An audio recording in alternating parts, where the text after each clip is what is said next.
kausa diha sa templo ug nagtipik sa tinapay sa balay-balay.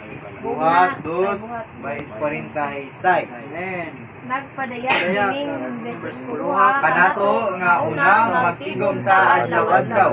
Ikaduha lingon ug magparayunom magkatigom. Ikatulo magkatigom nga nagkausa.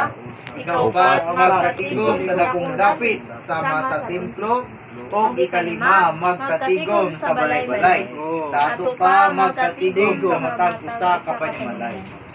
Magkatigom ang tibuok iglesia sa usa ka dapit.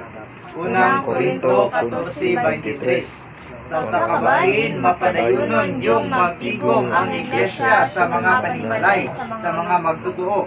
Sa laing bangin kinahanglanon sa usahay nga magkatigom ang tibuok iglesia sa usa ka dapit.